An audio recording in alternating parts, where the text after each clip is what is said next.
that was the reflection. Awesome. All right, so it's recording now.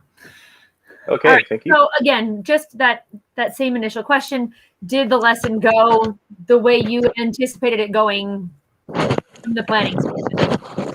Yeah, so it definitely went as well as I had planned it, just having experience with doing that same formal assessment from before. I just kind of noticed that the students respond really well to it.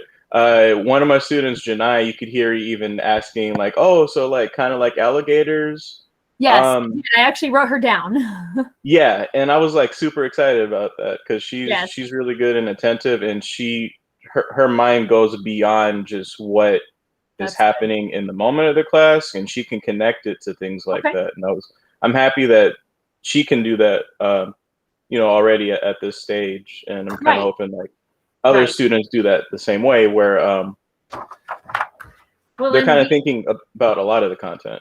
Yeah, well, and her doing it out loud and being willing to say it out loud shows the other students that it's okay for them to verbalize or to think the same way, because a lot of them maybe think that way but aren't confident enough to vocalize that. So especially not this year, but yeah, that was good. All right. I love how the Kahoot does the good solid checking for understanding. I think that's a really, really strong way to get essentially just like to get student involvement and like to prove that they're actually bought in, paying attention, things like that. And it's a good check for understanding. Is this something that you see using? I know that you've used it before. You said, is this something you plan on using continuously for the remainder of the school year? Yes. Okay. Good. Have you found that it is productive or helpful on their tests? Because like I know you said that like the tests were based on those questions and things. Do you find that that's helpful? Yeah, so it's productive in two ways. It's both giving the students a preview of the summative assessment they're going to be given in the form of the quiz, because they're being exposed to those questions early on. It's allowing them to check for their own understanding, kind of as like a pre-assessment before we get to the actual summative assessment part. Okay. Because it's checking the things they actually know about what pretty much what they've learned throughout the series, where they're actually at.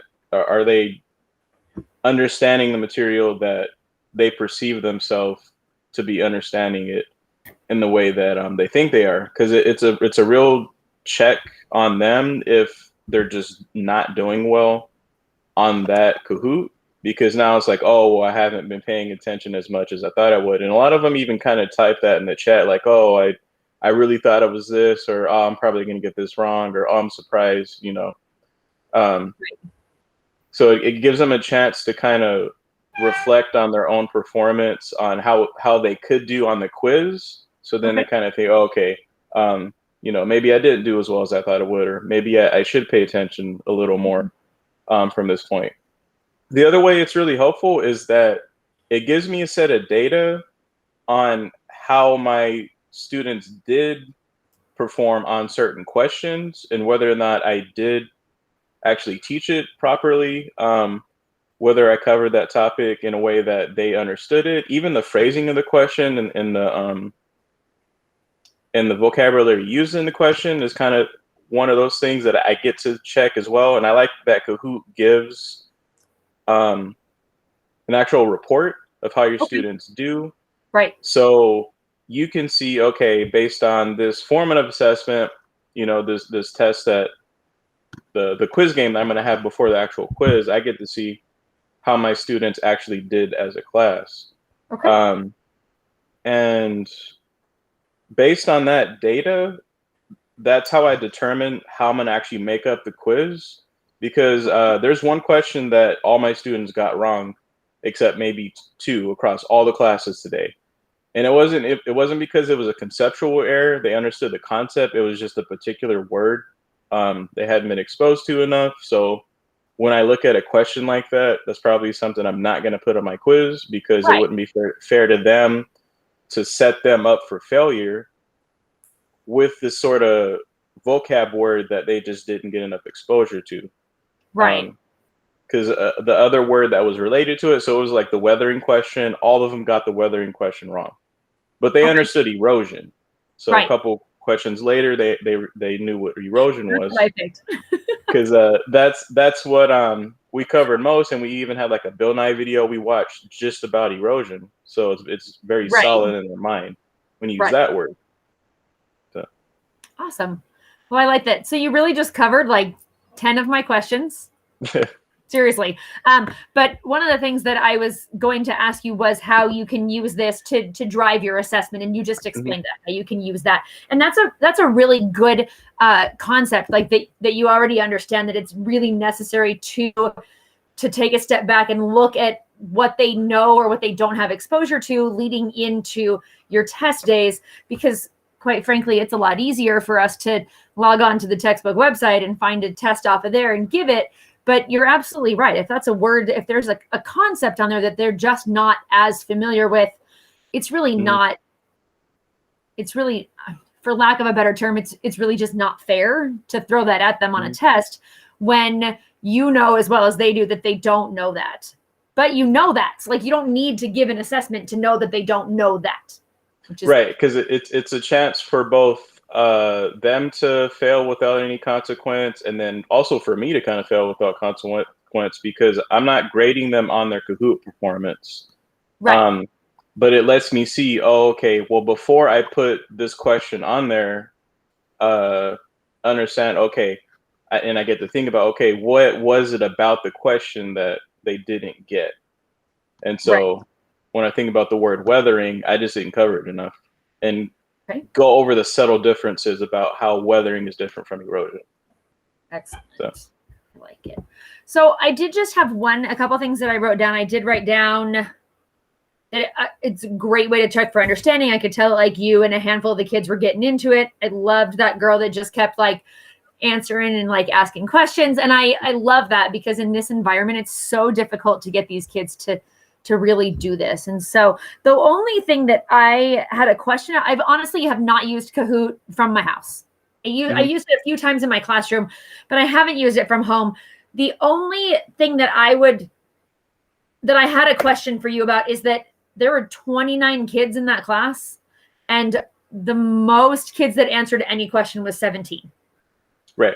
So how do you, is there a way, not you personally, but like, is there a way on Kahoot that you can, I mean, I know that you see like who answers those, but is there a way to,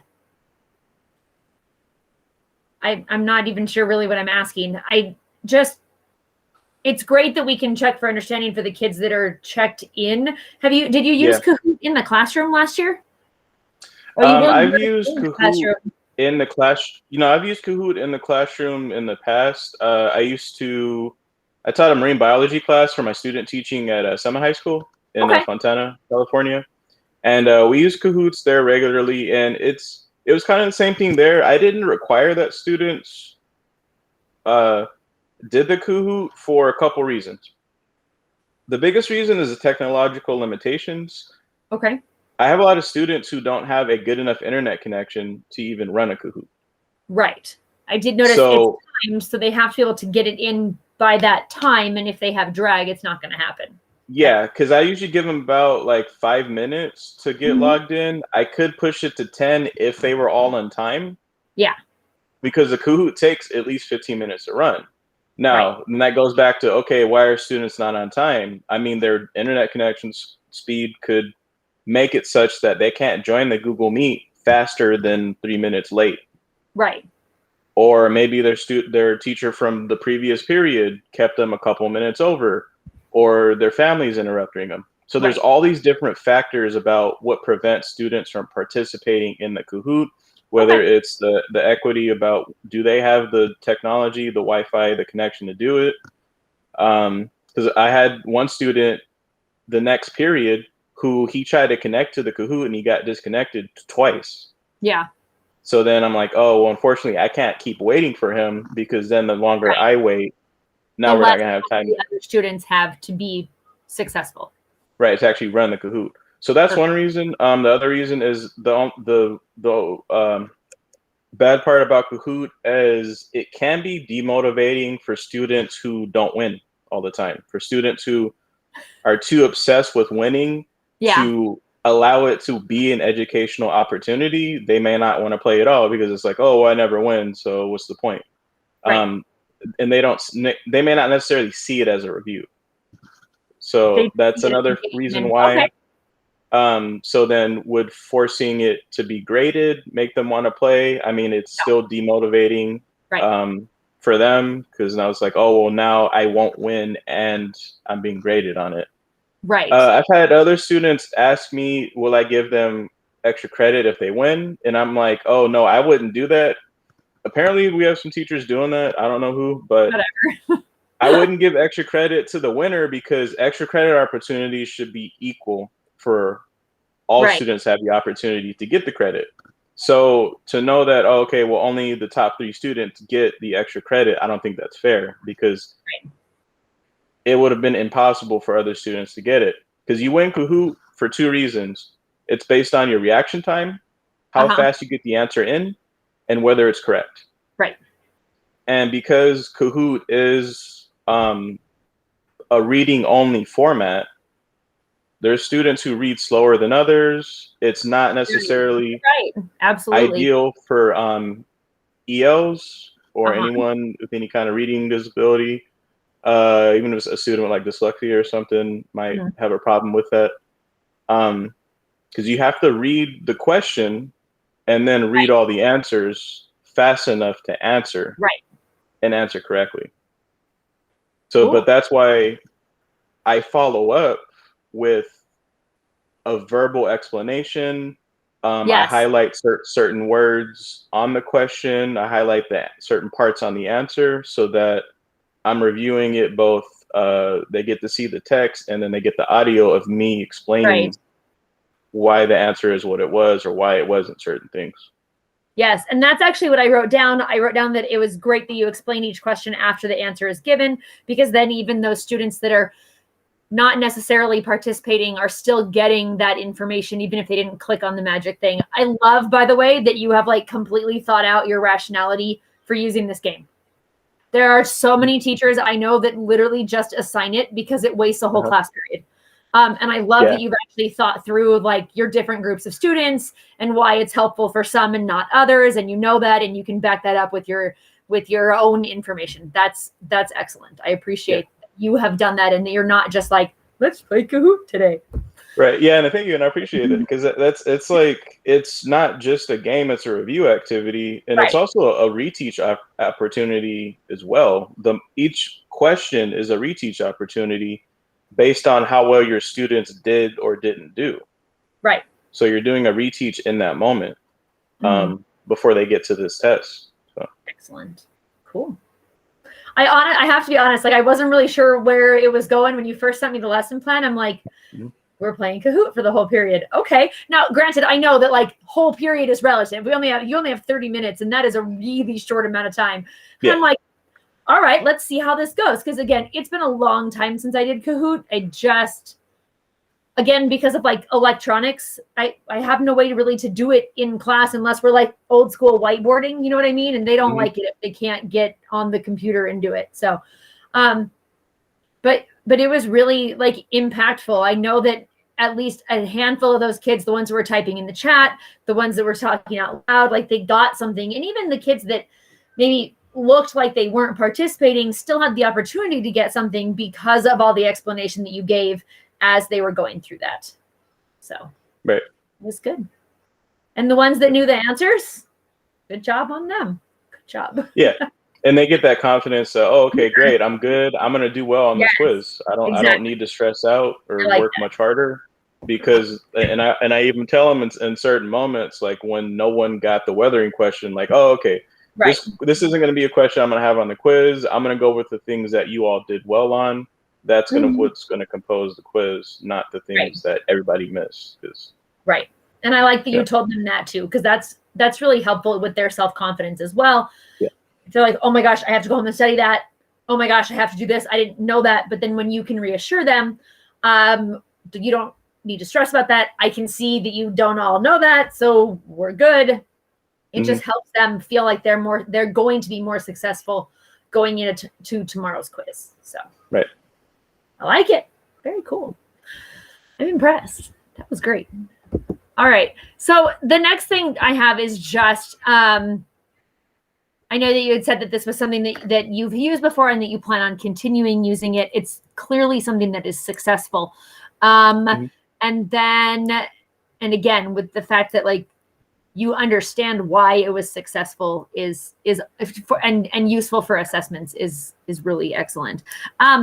What are your, like, essentially, what are your next steps? Like, what are the next things that you want to focus on, either for yourself or for in your classroom? Is it relevant to what you did today? Is it not? Whatever. Just some next steps. I guess just kind of, so I took these 2 Kahoots, and they're from a program that has pre-made Kahoots, and I kind of look at them and I just kind of have to check to see, is there a consistency in the way that I taught everything that led up to this Kahoot?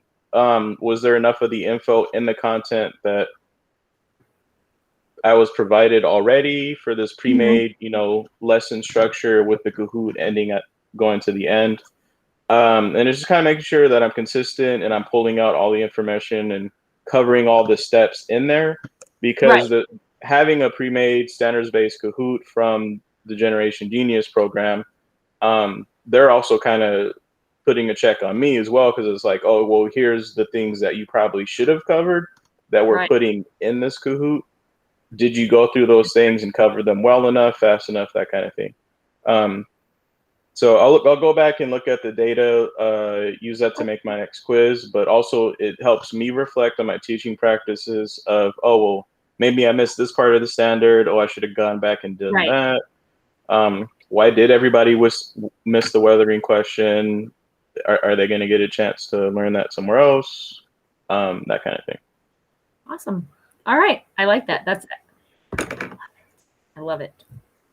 Sorry. I'm just like, I don't know. I was sitting there like listening to your class today because I had my computer screen open with my kids doing their projects, and it was my juniors. So they actually like talk to each other occasionally. And then I had your class going and they're like, oh, what are you looking at? I'm like, oh, I'm playing Kahoot, guys. So, and they're like, oh, Kahoot. I'm like, you guys want to play? And they're like, no. Yeah. And mind you, when I say I had a marine biology class at Summit High School, this was 10th through 12th graders. So like, and they were excited to play the Kahoot still. So it depends on how you use it. Because if they know that there's test questions on it, and they can just get some freebies for participating, that makes them pay attention for sure. Well, I think it certainly would depend on exactly what period it is. My second period is all right. I mean, like, they're a decent class. I had most of them last year in world history. And so our relationship is a little different, and they have no problem telling me, yeah, no, that's dumb. But my other US history classes would probably be like, yes, let's do that. So I don't know, you know, because you have multiple classes too. You always have those classes that buy into things more than others. So very cool. All right. Well, that's essentially our reflection. I appreciate that you at least seem like you took the time to reflect on that before we got here. If not, you're really, really good at like pulling it out, which is great. Also, as a teacher, you need that skill too.